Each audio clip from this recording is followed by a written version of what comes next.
Hi, and welcome to the Alive and Sometimes Will podcast, a trauma informed business ish podcast for folks who see life as art and on all things business, relationships, and mental health. I'm Alyssa Pressman, a licensed therapist, certified coach, and space holder for space holders, creatives, entrepreneurs, and magic makers. And I'm Rachel Turner, a business coach for misfits, artists, and creatives. And today we're getting into the concept of home. What does it mean to feel at home within yourself and home within your life? And what does it mean to feel a sense of home in your business and your work? We're going beyond the concept of home as one place and exploring home as an ongoing and ever changing thing that we cultivate both within ourselves and our lives and within our work and businesses. Yes, we are. But before we do that, we are going to do our highs and lows. Highs and lows. You go first today. Okay, mine kind of go together, and I feel like they also really tie into the fact that we're talking about home, and what that even fucking means. But okay, so my high is that I'm still at home in Charlotte, North Carolina, my childhood home with my family. And the high about that is like I've been able to see some of my friends, like, as safe as possible outside, all of the things. But people that I've like known for like a decade plus. And actually, I saw one of my best friends the other night she was my first real friend I made when I moved to North Carolina. I was actually born in Northern Virginia, and we moved to North Carolina when I was in elementary school. So I call North Carolina home because it does feel like home to me at this point. But she was my first friend I made in fourth grade, and we have been like best friends ever since. And there's just there's something about people that have like you've literally grown up together, like from being tiny, tiny humans to now. And so it's just been so incredible to be around people that have seen me through so many different iterations. Like I was with two guy friends the other night, and like I don't have a lot of male friends, or I don't have a lot of cis het male friends. Like it's really hard for me to feel safe and comfortable around straight men without feeling like they have an agenda or just, I don't know, just a sense of discomfort. It's my own shit. I'm working on it. But I was around them the other night, and we were talking about, some of us are married and some of us have, well, we all have houses. Like it's just like so weird. And I'm thinking about us when we were like in our very early 20s and like laughing about it. And I was like, yeah, can you believe that Chris and I ended up together? And they're like, no. And I was like, yeah, he was so mean to me and like treated me so badly. And they started laughing. They're like, are you going to take responsibility for how out of control you were? And I was like, yeah. Oh yeah, that's true. That's true. It was me too. And so just being around people that have like that really know you and see you and love you through all iterations of, these are people that have seen me at like my lowest lows and they still love me. So that's been so comforting and nourishing. I'm like filling my social cup up. And then the low though is like, I guess like it's not a low that this feels like home to me, but it's a low in that like going back to Houston, like part of me really doesn't want to. Like I want to see Chris and I'm excited to see him. But the hard thing about this is like I get so little time with him anyways when I'm there that it hasn't felt like I'm far away from him being here. Yeah. And like Houston just does not feel like home to me overall in like a really comforting way. I don't feel held there. I don't feel tethered there. And so I already can feel myself feeling anxious about having to go back and being like, oh my God, am I going to feel so lonely immediately as soon as I'm back? Am I going to like, I've been in a high kind of being around loved ones. Am I going to drop into like a low again of like being alone? Or will this time kind of sustain me for a while? So I kind of like my high is my low and my low is my high. And it all is related to like what we're fucking talking about today. I know. What a beautiful tie-in of everything. I know it's so, but like, oh my God, fucking brutal, I'm sorry. It's okay. I don't know. I'll figure it out. No, I won't figure it out. It will figure itself out at some point. But right now it just feels very strange. Like I just feel like, and I've said it so many times, I'm like sick of it myself. I just feel like I've been in liminal space, like in between space for like 2 years now, just like floating untethered out in space. And I'm like holding my rope tether. You know how astronauts have that like cord and it's like floating. And I'm like, where can I clip this to? Like, it's just like flopping around. I'm like, I need to clip this to something. I'm just like in space. Yeah. Well, I'm so glad we're having this conversation today. Me too. Okay. What are my highs and lows? Well, my low, I'm a little depressed right now. Yeah. Yeah. I'm changing my meds to this new med, which I kind of knew that I should have been on since the beginning, but it had some like pretty severe side effects. So I was like, we're never going on that. And then I met Yeah. with a new psychiatrist who was like, I immediately think you should be on this. And so so needless to say, I'm feeling a little depressed. Like I'm just low. Like last night I went to bed, like I went to sleep at like 7:30, which was not like a good thing. Like I'm Yeah. sleeping too much. Um, so that is my low, but my high has to be this podcast and like hearing people listen and then like review the podcast. Like it is just like people will like DM me and they'll message me and they'll be like, this is my favorite podcast. And I can't tell you how many times I've started my own podcast and quit after like 6 episodes. Um, because it just like wasn't right. It like wasn't the right time, it wasn't the right space. Um, and this just feels like so good. Like I love doing this so much. So this is definitely like my high. And this week we recorded 2 episodes. So Yeah. we got to Is do this this, twice. I was gonna say, is this the new norm? Like soon we'll just be banging out like 5 days a week. Um, I love that. The podcast is like my forever high, which feels really good. And like for everyone listening, this actually even came about because I was like, okay, I'm gonna launch my own podcast. Like I'd been thinking about it for like 2 years. And then as Rachel and I were talking about it, we were like, what if we do it together? And every part of me was like, yes, because I would have done the same thing. I would have launched my own. Yeah. I mean, I can talk to a wall. Like I can really chat it up. Like, but at some point I would have just been over it and I probably would have stopped. So doing it together feels amazing. We love the reviews that we're getting. I'm like, oh my gosh, how can we incentivize this? Like, I will send you a picture of my feet if you review our podcast. Is anyone into that? I don't know if the people listening are into that, but Yeah. the offer stands.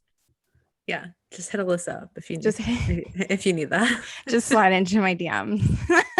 um, Amazing. I love our highs and lows. It's like my favorite way to start this. So, Ew. okay, let's kind of get into today and how we Yeah. even got to this.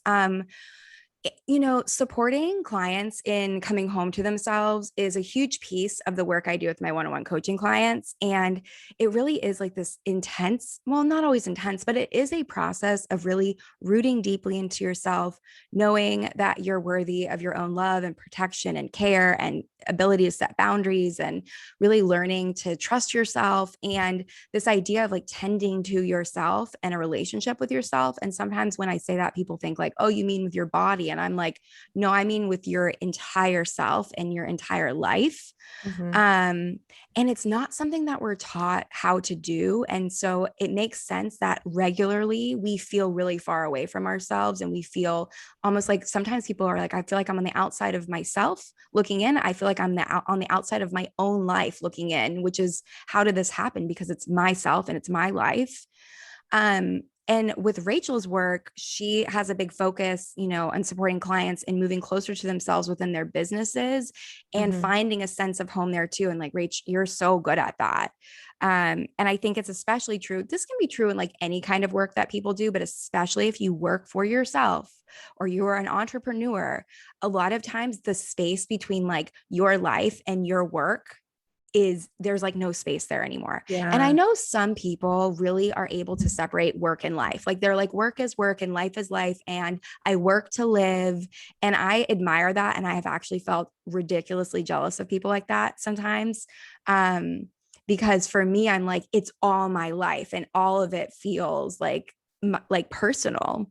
Um, and so we wanted to just bring this conversation here to talk about it in relation to yourself and your life and also in your work and business, because we needed a space to talk about it with room for nuance. This is not a simple 3-step process. And what I actually personally believe, and I'm interested to hear your thoughts too, Rachel, is that I don't think that coming home to yourself is like a learning process as much as it is an unlearning process.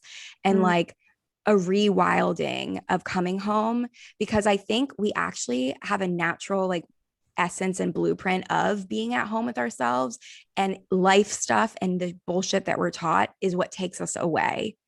Yeah. I Yeah. completely agree with you. I think that there's an inherent knowing of home and how we are taught to exist in our life, how we are taught to perform, both in our life and in our business, completely strips us away from that. And then we pay thousands of dollars to other people to help us learn their ways, their philosophies, their way of being home in their world. And we continue to just feel that distance of not being at home with ourselves. Yeah. And what it really should be focused on, whether it's with your work or more personal within yourself, is like, what does it look like for you? And how do you get back to what works for you instead of one more, 10-step solution to apply to your life that actually makes you feel lonelier and further away? Yeah. Yeah. Yeah. Another 10-step solution. Everyone has a 10-step. Well, that's what people are taught in the business industry. So a couple of years ago, you were taught to like have your signature framework, and like your signature framework is going to be the thing like Rachel does this 10-step blah blah blah blah blah to get you blah blah blah results. And it was all about following these like other people's way. Like your way is inherently wrong. And so you've got to like follow someone else's way. That's why I don't follow any business coaches, period, at all. I don't read any business books. I listen to zero podcasts except our own. um, because I'm just sick of people telling me that I should follow their way.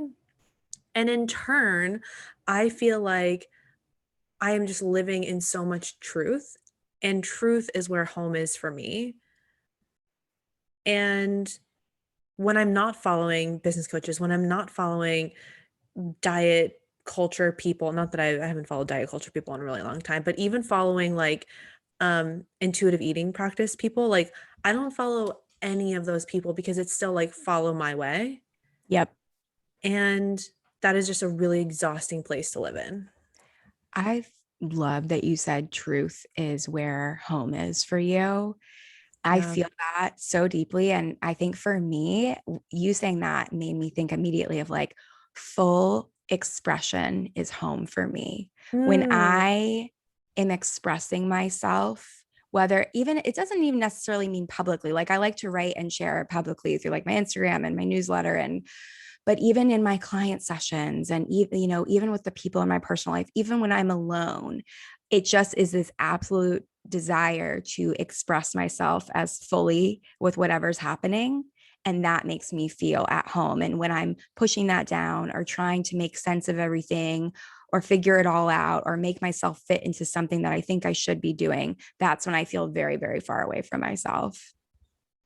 yeah. Yeah. I mean, all of the shoulds, all of the performing, it's it's exhausting. I remember being in therapy once and she asked me what happiness was for me because I said like I'm just like unhappy. Mm. And I was like, it's not performing. And that too, it's like where you can be in like a full expression of yourself. Like, yeah, that is home. I love that too, which is so for anyone that's really struggling with this concept, and we're going to really talk about it here for a while, but and you're like, I don't even know. Like for Rachel, truth feels like home. For me, full body expression feels like home. If you're like, if us saying that doesn't trigger some sort of like connection for you, it's really important to start with what doesn't feel like home. Like Rachel, what Mhm. you just said, performing doesn't feel like home. Knowing what doesn't feel right and what you don't like and what you don't want is oftentimes how we distill down into figuring out what we do. So that's really important too. If you can't think of what does make you feel at home, you can, I am damn sure that you can list out a handful of things that make you feel far away from yourself. And that is as good as any a place to start. Yeah, I completely agree. I completely agree. Yeah. Yeah. So No, you go. What were you gonna say?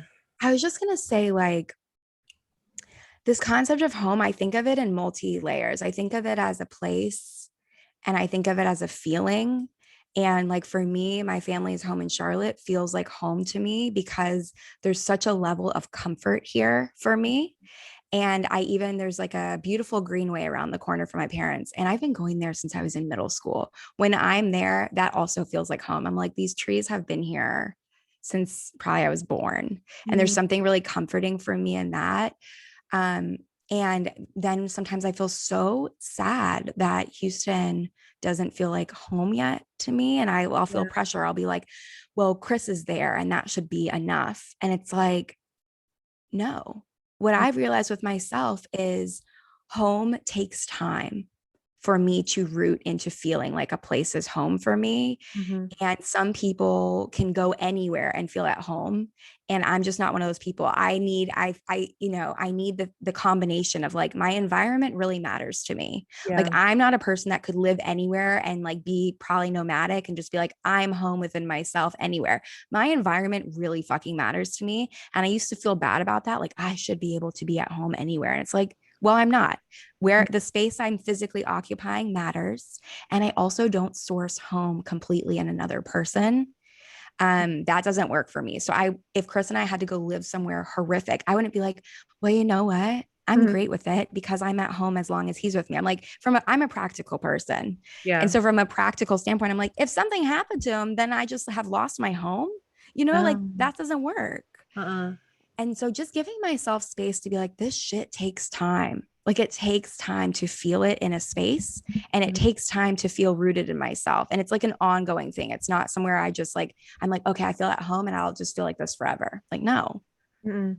No, well, it makes me think about like having been like homeless and like in many homes throughout my life. Having a sense of home has always felt so challenging for me. Like Mhm. even in the sense like I would there would be certain things that I wouldn't buy at certain houses. And I remember at my last house, so I'm from Columbus, Ohio. Well, I was born in California, but I can't like claim there because I only lived there for like 6 months. So I'm from Columbus, Ohio, and we were in Columbus a year ago, and then we moved to Burlington, Vermont, and now we're in Montclair, New Jersey. And I remember in my Columbus home, I didn't buy, what did I didn't buy a trash can until like the very end of me living there. And then I finally bought the trash can and I was like, okay, we're staying. And then I got full custody of my son. And I was like, well, now we can go anywhere. So like, where do I want home? Like, where do I want physical home to be? Yeah. And we moved to Burlington, Vermont, and I was miserable. Like, I think if I would have stayed there, I would have died. Like it was the worst place in the entire world for me. Like it just had that like I was aching for Columbus, Ohio, which was like so weird and strange. Because when I was there, I'm like, I hate being in Ohio. But I was searching for that familiarity, for that comfort, and Burlington just constantly existed in this state of something isn't right. And people would say things like, you just have to get into the community. You just have to do this. You just have to do that. And I'm like, it's none of that. I just can't explain it. It's not right. And then we moved to Montclair, New Jersey, where we're at now. And it all just feels like I can take a breath, like I can breathe here. And so I have that physical sense of home. Um, our home doesn't feel like homey yet, like in the Yeah. sense where like this is my space. Like I still feel a little confused and lost in my space. But I agree with you that like I would never put home inside of like Sarah or a person or my dad or Cooper. Like I don't think home is in a person.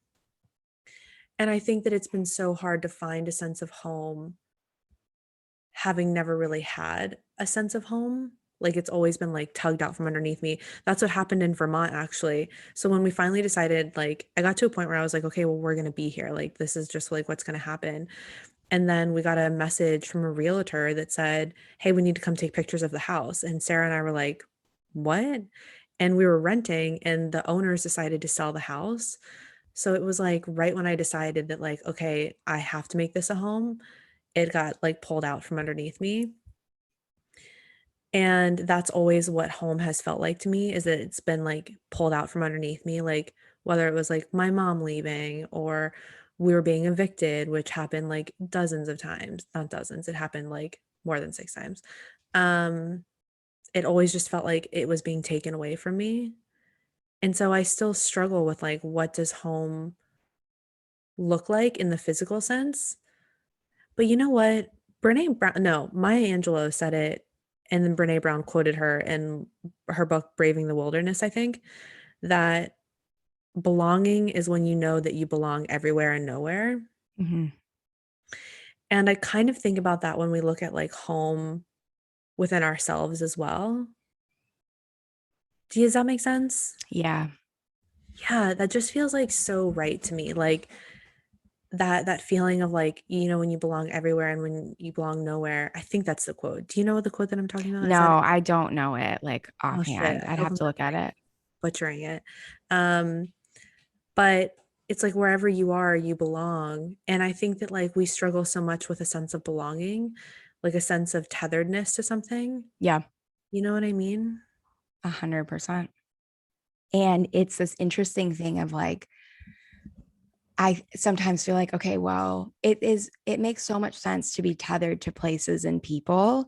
But at the end of the day, what my focus comes back to is yes, I need people, I need places. It's so important. I never want to swing into hyper independence. You know, that's not healthy. Right. We need each other. But I always come back to like, it is very important for me to be tethered to myself because when I am very untethered from myself, it's hard for me to even feel connected to other people, even if people are reaching for me, because I'm so ungrounded within myself that I can't even really accept connection from other people Mm-hmm. When do you feel the most ungrounded? when there's a million changes happening at once. Mm, So the last like year and a half have been some of the least grounded I felt. How can I say it? The last year and a half has been when I've had to work hardest to ground. Like it has not just been there naturally. Like there's been periods of my life where I'm like the last apartment I lived in Charlotte, I knew I was going to be there for like at least 2 years. I had a steady job. I felt very grounded because my life circumstances were like I knew I was had a period of time that this was what it was. mm-hmm. And so life circumstances allowed me to feel more grounded. So I felt less tethered. When my life circumstances are in flux, like we moved, I don't have friends there yet. We bought a house, we moved into the house. Like I'm starting my own business. Chris works 100 hours a week. Life is like rocking. Like the whole world feels like it's shifting beneath my feet constantly. And Mm-hmm. that's when I have to work really hard to be like, how can I find ways to ground into myself? Because I cannot rely on life circumstances right now. I've got to cultivate it in myself. Yeah.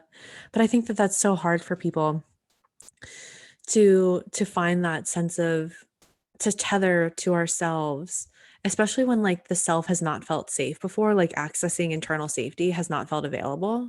I was just going to say exactly what you just said, which is like, okay, but how do we tether to ourselves if we haven't been a safe space for ourselves and it Right. hasn't felt safe to exist in ourselves?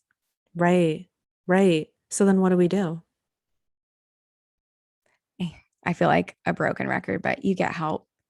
Mm-hmm. You find a professional that helps people do this, whether it's a therapist or a coach or some form of space holder in integrity that creates enough safety to help you reconnect with yourself in safe ways. Because what you need to do and what you want to do is begin establishing a new pattern of safety within yourself and kind of like peeling back and doing some like slow integration around all of the lack of safety and like where that came from and how to create new patterns that demonstrate safety to yourself. Because when we think of ourselves, our relationship to ourselves as like another person, well, Mm-hmm. how do you cultivate safety with somebody else? It takes time. It takes a lot of experiences where you feel safe. So that shit just takes time. And if people are really struggling, I always encourage them to get some help because it can be really hard to figure that out by yourself. Yeah, I do. I do think I agree. And it does take time. And just like what a journey it is. Like what and a continuous journey. Like some and I think that like sometimes I feel at home in myself and sometimes I don't. Yeah, same. And and I think that like normalizing that is really important too. Yep. Like I think that sometimes like it does not feel safe for me to like access my body and to like be in my body.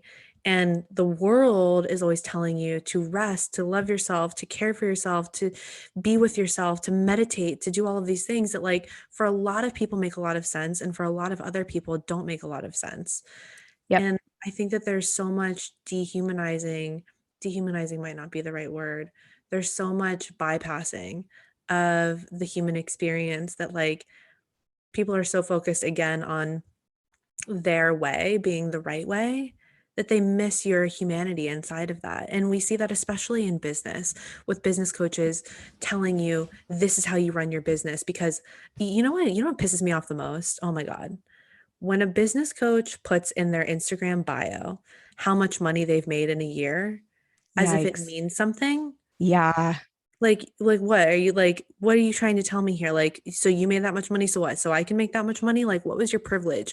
What was your accessibility to things? Are you in a two-income household? You know, are you white? Are you thin? Are you straight? Like all of these things. And so when we think about when we think about finding a sense of home, I really think about like what are the things that are pulling me away, kind of like what you said earlier, like what are the things that are pulling me away from myself and how can I minimize those things if I'm able to Mm. begin to facilitate what a relationship could look like Yeah. on my terms because everyone else is yelling at me to do it on their terms. You can't. And Mhm. the thing is like when we try to do stuff other people's way, that can make us feel worse. It's like if you feel alone, you feel really lonely and you're like, well, I just need to be around people. And you're in a group of people and you Mhm. still feel that loneliness. It like feels 10 times worse than if you were just by yourself. Because you're Right. like, wait, I should feel better. I'm around people. And it's like, no, that's not how it works. And I think too, like I love what you said about meditation and all of these things. There's a lot of tools to be with yourself. And there are also, that's not always the answer. And our brains are brilliant and dissociation gets a bad rap and anything can be supportive for us until it's not. So there are times where I have to take a break from myself and doing an embodiment practice. And what I mean by embodiment is anything that just gets me into my body. Mhm. There are times where my system is so activated that going into my body would exacerbate the anxiety that I'm feeling. And Yeah. actually, what I need to do is numb out for a little while. And once I numb out a little bit and the dial is turned down, Mm, then I can go and like I can breathe a little bit, and actually move some things through and feel a little bit better. But there's not a one step, there's not like a one answer solution for everybody. It's so nuanced. And I sometimes feel very at home in myself and sometimes I don't. I think of it like this too. I thought about this the other day. I heard someone say something, maybe it was like in a TikTok, and it was someone saying, I've never wanted to be anybody else. And I was like, oh shit, neither have I. And I didn't realize that was a big deal, but of course that makes sense. I have mhm. actually never ever wanted to be anyone else. I would choose to be myself every single time. If like God came down and was like, you can be anyone or you can be yourself, I would be like, I'd pick my ass every time. That's Mhm. amazing. But that does not mean that I'm always like happy with myself or that I Right. don't experience like a critical inner voice and self judgment and like the sensation of wanting to crawl out of my own skin. So, like, all of it gets to exist. Yeah. Yeah. All of it gets to exist. Just like what we've gone back to on every episode, though, like, I think the theme of our podcast is that, like, all of you gets to exist. There has to be permission for that because it feels like there's none anywhere else. Mm. It feels like in every other space, it's like, well, this part of you can be here, but that other part, too much, or not enough, or not like that, or that's making this person uncomfortable. So, like, you have to modify and change and shape shift. And that is fucking exhausting. Well, that's why I hate when people are like in business programs and stuff like that. They're like, I'm going to meet you where you're at. And I'm like, no, you're not. You're Because going you're to like, meet, where am I? yeah. Like, and also like, you're going to meet me to the degree in which you've met yourself. And Mhm. that's it. You're not going to meet me where I'm at. Like, you may say hello at the entrance, but that's not meeting me where I'm at. That's meeting me at where you're comfortable. 100%. I one time saw someone getting live coached and they were in an activated trauma response. I could see it. Now I'm like a mental health professional and I was watching it happen. But even if I wasn't, I think it was pretty obvious that this person was very dysregulated and was struggling. And I watched the coach, the expert, just absolutely bypass the whole thing. And I was like, that woman is going to walk away from this feeling so alone. And it broke my Mhm. heart. And I was like, it doesn't need to be this way. It doesn't need like, we have to make space for the fact that people fucking struggle and you don't have to have all the answers and fix it. But one of the best things we can do for other people and ourselves is find ways to allow those things to exist without trying to push them away, manage them, and just be like, this is a part of the human experience. Sometimes I'm going to be dysregulated as fuck. Sometimes I'm going to feel far away from myself. I don't have to make that mean it's the end of the world, but I also can't ignore it and pretend it's not happening. Yeah. Yeah. So then I think when we look at like, what does it mean to feel at home in your business and Yeah. like, what does it mean to like occupy that space? I think we need to look at like challenging the narrative of being of authority and like being an expert because I think God, please. yeah, I think that that immediately like makes us go into a state of performance. And I think we also need to look at like whose space are we occupying? Like who are we allowing into our space Mm-hmm. and why? And I think that we need to make more room for the human experience inside of our process and not look at everything from an analytical lens. I think that's part of the problem too, is that the business space is run by analysts. So Yeah. do this and then do this and then follow this process. And the analysts, their core need, if I'm looking at the leadership designs, is to be right. And so they want everything to be right. So if we're looking at our humanity, well, you can't make our humanity right or wrong. Like we just Yeah. are. Yes. And so I think we need to look at like what are we taking in? And there are going to be some people who move from an analytical lens, and that's okay. Mm-hmm. Like if you already move from that state, then that's how you move, and that's great. But if you don't, really, really, really looking at like what am I taking in and why am I taking it in and why am I continuing to allow it?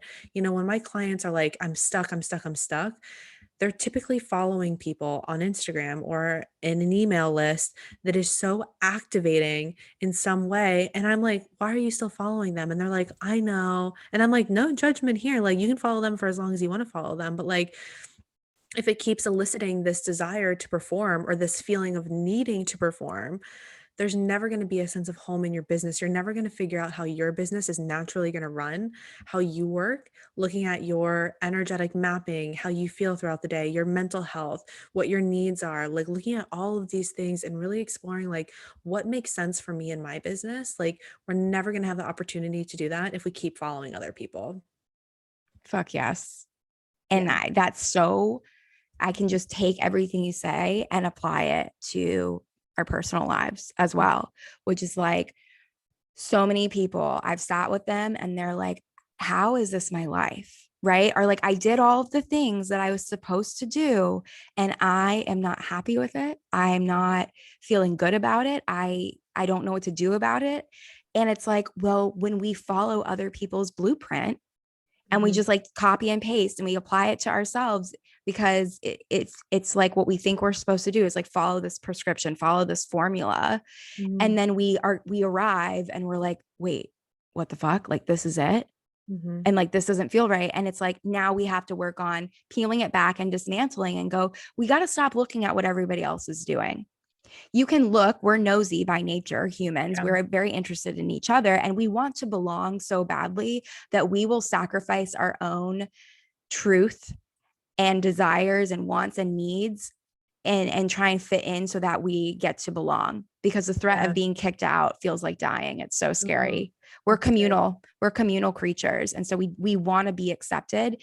And people are like, I can't live in my truth. I can't say that I want that or do that or run my business that way or run my relationships like that or parent my children like that, because it'll be threatening to other people because it's so different. And I'm like, yes, other people might be super triggered. They might not like it. They might respond to a certain way. But what is the alternative? That you feel empty inside, that you are resentful, that you fucking hate your life. You are not here to just like be fucking miserable. Like life happens. There's a lot of things out of our control that happen to us that are fucking hard and painful. But we have to understand that like this is not like you create your own life in reality, because like that can be so toxic when people say that. It bypasses many things. But Mhm. there is a level of like, hey, you get a say in certain things, and the places you have a say, do it your way. Like do it the way that Yeah. you want to. And like, it's scary, but what's scarier to me is living an entire life and looking back, which I've sat with people towards the end of their life and they're like, I really regret that I didn't just do what was right for me. Like I was cared so much about how other people felt that I left myself in the process, and I left a lot of joy on the table. Yeah. You know what that makes me think of is when, and I know I've talked about this a lot, but when my Nana died, like grief like did something to me. Like I stopped caring what people thought. And it Yep. was almost like overnight because I was so full of grief that I couldn't be full of anything else. Like I couldn't be full of anxiety to perform. And I wish I had a formula. Like I wish I didn't have to say, well, my Nana died and then I stopped caring what people thought. I wish that it was prettier than that, but and I still do. Like I care deeply what people think. Like I'm not just like, fuck it, I'm gonna do whatever I want. I care what people think. And also my sense of home is not worth anything that I would do to fit into someone else's world. Like I'm just not, it's not dazzling anymore. It's not sparkly, it's not pretty, it's sad and it hurts. And I would rather live 100 lives alone in my own world than mold to someone else's.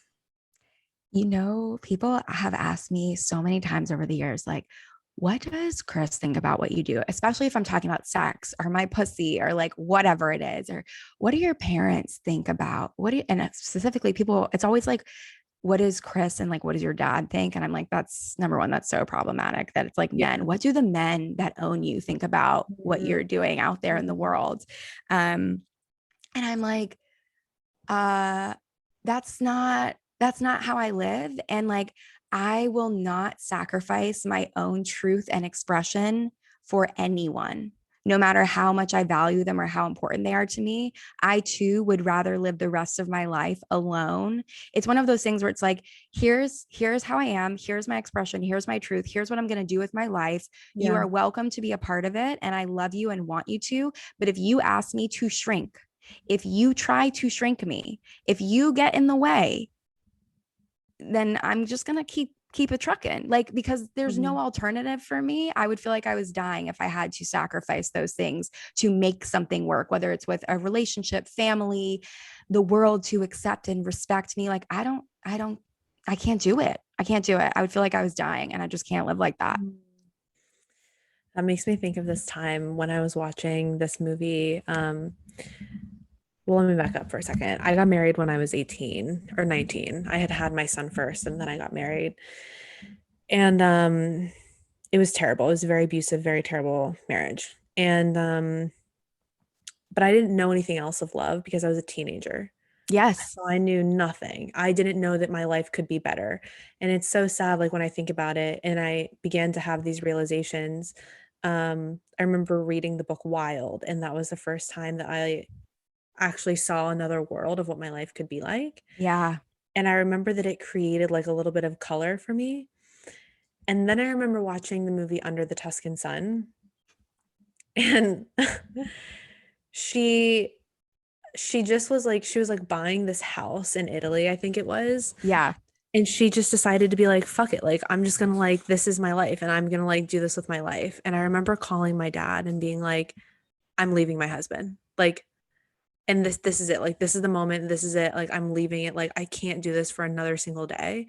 And I know we don't all have the access or the privilege to leave. Like, I had no money when I left. I had no backup plan. Like, we slept on floors, we walked, we lined up at food pantries. Like, it was like a really shitty time in our lives. But I just remember feeling this way of like, I can no longer perform like what I thought my life was supposed to be in order to stay here. And I remember like when my husband would leave for the day to go to work, I would go online and I would look at apartments in like different states.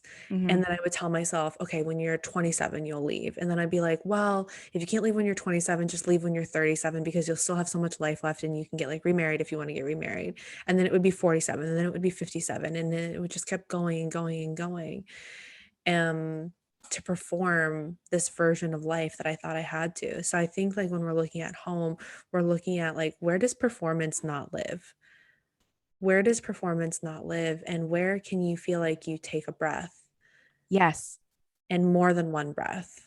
Yes. And like a deep, low belly inhale, exhale, where you feel your system relax. And it's like, it can be in very, very small ways. And I always encourage people to notice those moments in Mm-hmm. their lives where they have felt like that at a point in their life, like what was going on, and then notice them in their day to day. When do you feel like you're like, oh, okay, like I'm good right now? Like there's just a sense of calm in this moment.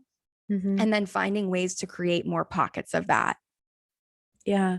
Yeah. Even if it is just a moment, like I think we all start there with one moment, 1.6 seconds. Like we start there, and that is okay, and that is enough. I think, like, there was part of me that was a little bit hesitant to have this conversation today, because I think that, like, I see you, Alyssa, and I see you like embody this, like, just like whole expression of yourself, and I feel that way about myself a lot of the times. Like, I feel like I embody this like whole expression of myself, and I feel like it's really easy for us to like jive on this conversation because it's like our whole life's mission. Yeah. And I feel like it's really easy for people to then look in and be like, well, easy for them to say, or No. like or oh, I could never have that, I could never do that, I could never embody that, I could never be in the full expression of myself. And I think it can start with just one moment. Like, Yeah. one moment is where we all started. My one moment was reading Wild by Cheryl Strayed. It changed my life. Makes me want to cry. Everything makes me want to cry. But it can really start with that one moment, and then like following those pockets throughout the day. Yes. And like this shit takes time and it's going to change depending on life circumstances. Like I spent so much of my life performing how I thought I was supposed to be in every part of it. Like, Yeah. how does a good employee act? How does a good student act? How does a good daughter act? How does a good girlfriend act? And like there were all of my moments of like revelations to myself were like sex. Like Mm-hmm. the first time I had sex with it, like a new person, not my high school boyfriend, but like the first time I had sex with someone else, I was like, oh, that's what it's supposed to feel like. Yeah. Like, oh shit, like there's a different way here. Like I just thought like, oh, it's this is what it's supposed to be like, and that's good enough. And then I had sex with someone else, and I was like, oh. And then there was like another person after that that like allowed me to have like my darker energy online, and I didn't have to be good. I could be messy Yeah. and dark, and they not just accepted it, but like were into it. And then it was again like, oh shit, like I can be multifaceted, and like I don't have to perform goodness, and I don't have to perform to be accepted. Mhm. And yes, some people are not going to like me. I'm a pretty polarizing person. Like no one describes me as someone that like everyone loves her. I usually people are either like really down with me or they are like really not about me, and they're like, no, I really don't fuck with her. And I'm good with that because Same. and I think it's because of the full bodied expression. I think if more people inhabited that space, they would have people that are not into it. And instead of that being a bad thing, that clears out room to let your people come in. Yeah. And you don't have to perform when you're with your people. You get to just fucking be. Absolutely. What did you say about goodness? Do you remember that? That Not to perform goodness. I don't have to perform goodness. Yeah, that was And good. performing goodness keeps me so small and miserable. It was making me sick. Like it was Mm. making me sick. And I went as I do. I'm pretty extreme. I'm like an all or nothing person sometimes. And so I went from goodness to like the opposite. College, I went from goodness to like as far away. Now, not with my grades. I had to do well in school. That was like so deeply rooted. I was committed. Like I had to. But in all the drinking, the partying, the sex, the guys, like I just was all the way on the other side because I had to live there for a minute to be like, what's over here? And it's Yeah. taken me years to come more towards an equilibrium of like I can play in all the spaces, but mostly it's just me living. But Yeah. like what you said, Rachel, it's easy for people to look at us and be like, well, that's easy for them, they're so full bodied expressed.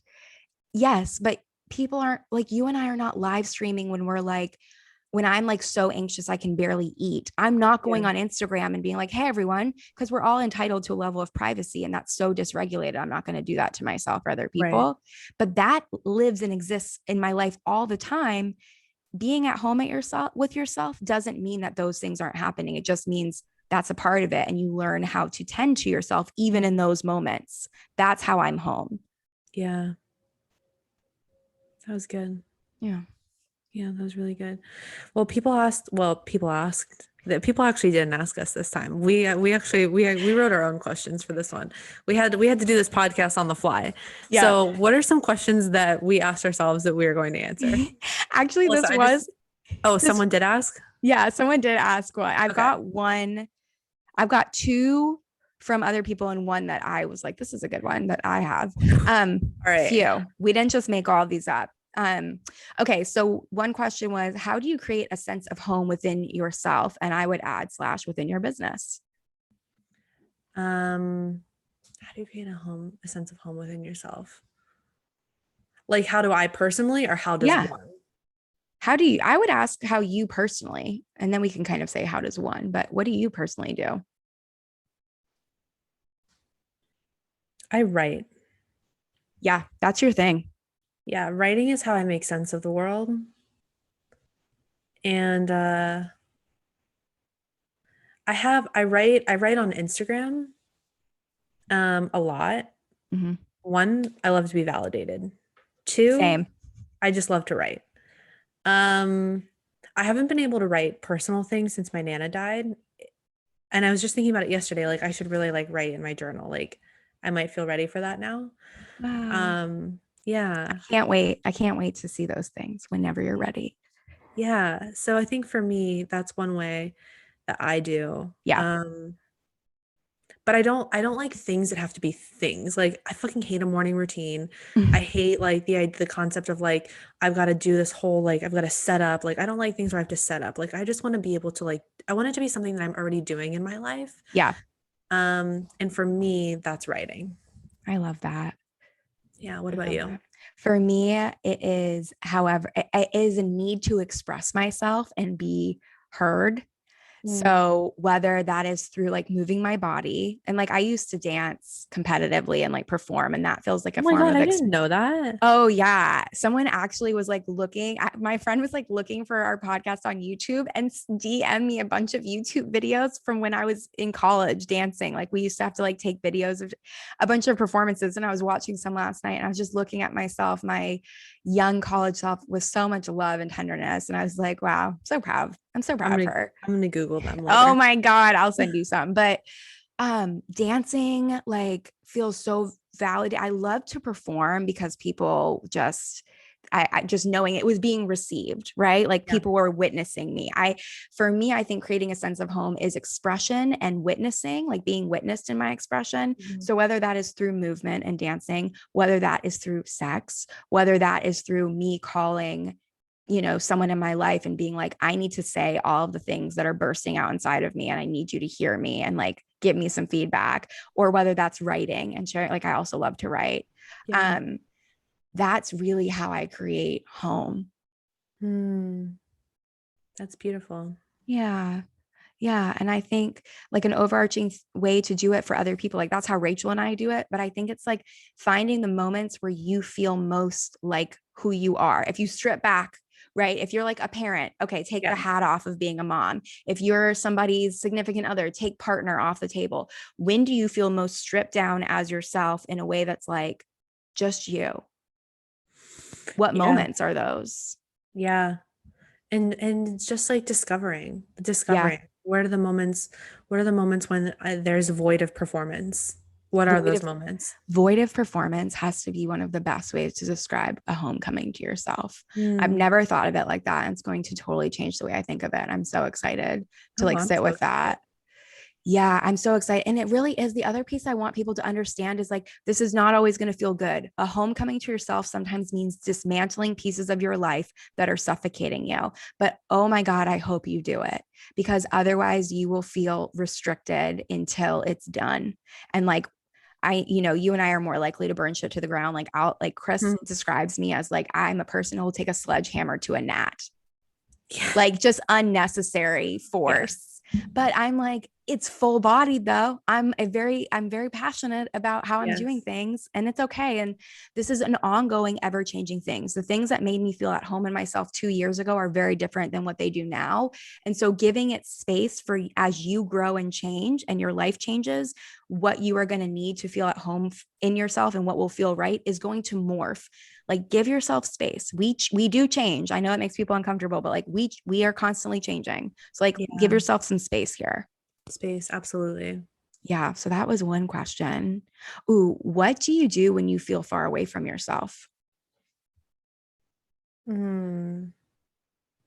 Like, what do I personally do? Yeah. I'm making all of these personal today. Okay. What do I do when I feel far away from myself? Yeah. I Well, well, I first, oh what takes you away from yourself? And then what do you do when you feel far? um what takes me away from myself? Performing, Okay. which I do sometimes. Like Mhm. I find myself like in moments around like my in-laws or um in places where I feel nervous or anxious. Like I find myself like I put on a different voice, like, and I'm Yeah. just like, oh my God, what have you done to yourself? And then I'm exhausted. And then high stress also pulls me away from myself. Yeah. Um, I have like pretty severe anxiety, so like that's a whirlwind in its own. Um, and then what was the question? What do I do when I feel far away from Yeah. myself? Like, what do you do when you feel far away from yourself? Just stay away from myself until it feels safe to come back. Like I like to zone out and watch movies. Like movies, you know how people say like the music saved their life? Hmm. That's how I feel about movies. Yeah. So I watch movies and I find like I'll watch my favorite movie. I watch this movie called Love Rosie, which is like one of my favorite movies, on repeat and until it feels safe to go home. It's almost like, and like I never experienced this because I didn't have like a two-parent household, but like I envision like when your parents fight and it's like, oh, it's tense, like I can't go over there right now. And then like things fizzled out and now it's dinner time, it's after dinner time, and you're like, that you can go like sit with your mom and like things are gonna be good. That's how I envision it, like with myself. Like I just need to give myself some space. Like I don't make it a rush or an urgent thing to like go figure out like how am I going to go like I used to. I used to be like, all right, I got all my crystals laid out. I got the tarot. I got everything. I'm going to dance. I'm going to do it. And I would like really go hard. And Yeah. sometimes I do. Like sometimes I do need a physical practice. But Yes. for the most part, I like it to just be like, and now it feels time to go home. Like we're ready. Well, and the other part of that is you don't want to be performing your practice, which a lot of people Exactly. do. They're like, okay, what are my tools to come home to myself? And it's like sometimes we need them. We need to kind of sit with those things. But other times, if we're so far away from ourselves, we'll start performing that. And then it's like, no, no, no. Sometimes, can you just like, I've said this to clients before. I'm like, can you leave yourself the fuck alone? Can you Yeah. like leave yourself alone? Like, can you cut yourself some slack here and just like back off because you are pressuring yourself right now and it's not helping anybody. Like, you're making it worse. Like, leave yourself Yeah. alone. Yeah. Absolutely. That's so good. Yeah. Um, yeah. When I feel far away from myself, it like when I feel far away from myself, I'm really upset about it. And I don't but I don't make it mean too much, or I try not to. And I just need to call my safe people and I say, I feel so untethered. I feel so far away from myself. Mhm. And I like cry about it or complain about it. And that takes a big weight of it. Cause if I'm just holding it inside and I'm like pacing around, like I feel very far away from myself. Oh my God, what do I do? I have to do like my practice. Let me do some breath work. Let me like do some embodiment dancing. And it's like, yes, sometimes I need to, but other times I just need to say to somebody like, I feel really far away from myself and I'm really sad about it. And they're like, of course, I love you, like you won't feel like this way forever. And I'm like, oh, right, you're right, Yeah. it's gonna be okay. Yeah, Yeah. absolutely. Yeah. And then um there was a question of, can you feel at home or a sense of home in multiple places? Absolutely. Yeah. Yeah, 100%. I think that home is like, it's just like all over the place. It's everywhere and it's nowhere. Like it's just like pockets of space. And we sometimes we occupy them and sometimes we don't. And sometimes we have another pocket of space and sometimes we don't. Sometimes the pocket of space that felt like home one time does not feel like the pocket of space that feels like home another time. And I think that's important to note as well. 100%. You know, when I came home for the first time in like June, it had been the longest I had ever been away from home ever, Mhm. just because of COVID. And I came home and it threw me. I like spiraled out on the Mm, back end of it and like leaving. I didn't want to leave because I was like, this is home. Like Houston doesn't feel like home. What does this mean? Do I need to like, are Chris and I just need to live separately because I can't, mhm. that's not home yet, And there's a lot of couples that are very successful relationships and they live apart. It's called Yeah. living apart together. Um, I'm very into like alternative ways of doing everything. So, but I was like, no, the antidote is not to run away. it's to like give myself time. And I forgot to say this earlier, Rachel, when you were saying like you didn't buy a trash can like for so long. We've moved into the house. We do not have all the furniture we need. I typically love to get my space set up very quickly. Mhm. And I have been procrastinating getting things because I'm like, if this doesn't feel like home, I don't want to invest in it. And it's like, Yeah. well, how do you make it feel like home? You have to invest in it. You got to have some skin in the game. Like you would Yeah. think buying a fucking house with someone would be skin in the game for me, but no, it's like I don't have my art or books up, and that's how I'm holding back from Yeah. over investing because I'm scared. Totally understand that. I feel that. So yeah, home is like this. My family's house will always feel like home to me, but that doesn't mean another place can't either. I just need to give myself time and space to create and cultivate it. Yeah. Yeah, Hmm. this was good. This was good. This was a really good episode. Yeah. Well, thank you everyone for listening. If you feel so moved to, please leave us a review Mhm. on Apple Podcast and send this to people. We really, really appreciate you for listening and just being a part of all of this with us and giving us all the feedback and telling us what you want to hear us talk about. We take that in mind and we use it. Yes. Thank you so much. Bye. Bye.